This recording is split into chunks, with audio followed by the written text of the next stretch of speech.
The international environment around the maritime industry is increasingly competitive, with large-scale foreign multinationals entering into the marketplace and the home markets of European shipbuilders, cargo specialists, and freight operators.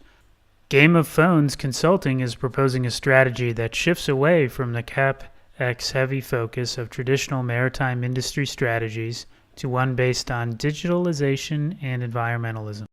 Our goal is to revolutionize cargo transportation, thereby reducing OpEx.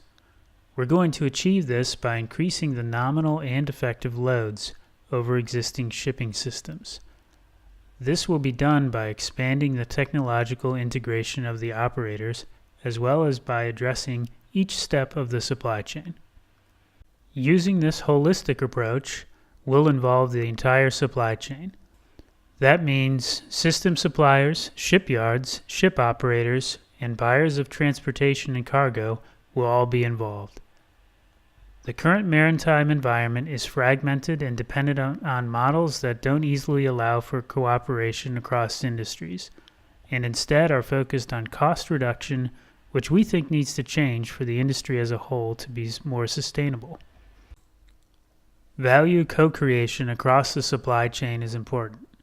Suppliers of systems, shipyards, and ships need to adopt a service model that sees service as a process rather than a delivery of a good, or in this case, the delivery of goods. Suppliers must see themselves as part of an entire chain, not a single actor or end user.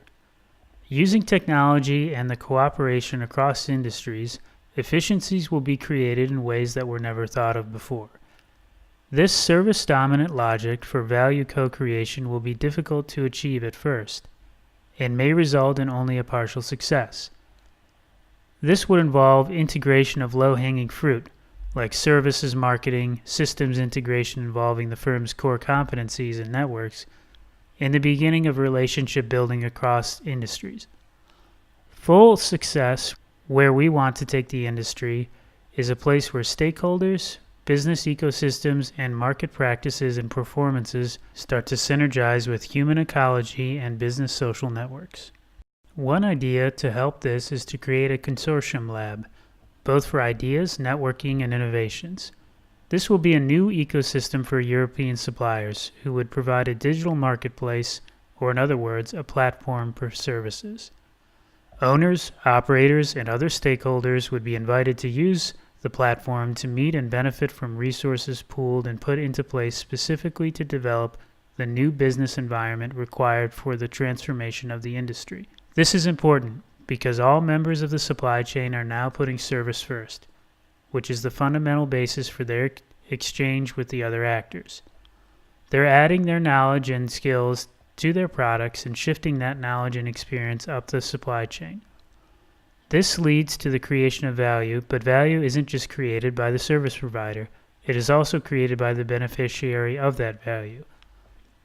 Therefore, close cooperation between the supplier of the service and the beneficiary of the value is important, because value is largely determined by the beneficiary of the transaction. These types of institutions and institutional arrangements are currently fragmented, or one-offs, which is why we recommend the creation of this lab environment to distribute knowledge and skills and to better determine and refine value. This should also bring transparency to the system, increased resource integration, and nested and overlapping service ecosystems. At its core, the idea is that the platform owner, in this case European suppliers, would charge for the use of the platform from the other stakeholders, who would also be providing their services through the platform. While the consortium lab serves as the ecosystem of system suppliers to create additional value, Game of Phones Consulting suggests to create an application, an Uber of the ocean, as a practical business solution that would favor European suppliers. The application can be used by customers to order shipping services for their products, and it would provide a seamless way of communicating between service providers and customers. After the creation of the consortium lab, we intend to begin integration in new technologies, especially in the ecosystem of system suppliers. The idea is to provide a design for smart shipping, and ship intelligence, which involves asset management, optimization, and decision support, and also remote and autonomous operations along the chain, which will allow for greater integration of supply chain operations. We hope this will lower cost, develop smart shipping, and a digital marketplace for leasing. It will drive down costs because of the creation of new leasing schemes, and it should decrease the onboard manning requirements and also lower emissions, standardize fuel efficiency standards, and create point-to-point routes that will lead to a digital marketplace for shipping. Now we'd like to describe the autonomous vessels. Autonomous vessels are designed for safe and efficient operation and will lower manning costs, which are one of the big benefits of shifting to the service-dominated model. General cargo annual costs top 38% just for manning the vessel, and another 7% for maintenance and 2% for associated parts, as well as 17% for fuel and 27% for CapEx.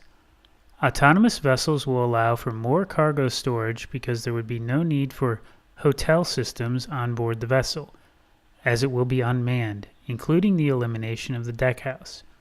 This allows the maximizing of the ship's space for cargo transport. Crews would also benefit, as captains would work in remote operations centers and can operate several ships simultaneously. This would also decrease the maintenance costs overall, because the systems to be maintained would be reduced to shipboard operation systems. The ships would also be safer than before, as there would be fewer crew members close to the dangers of the elements, piracy, or human error or accidents. The fuel savings would be substantial, as transport costs at the industry average of 12 knots achieves a 22% reduction in fuel savings versus conventionally manned vessels, and a lower cost at all speeds. Because the deckhouse is eliminated, wind resistance would also be reduced, seeing perhaps as much as a 1% savings on fuel.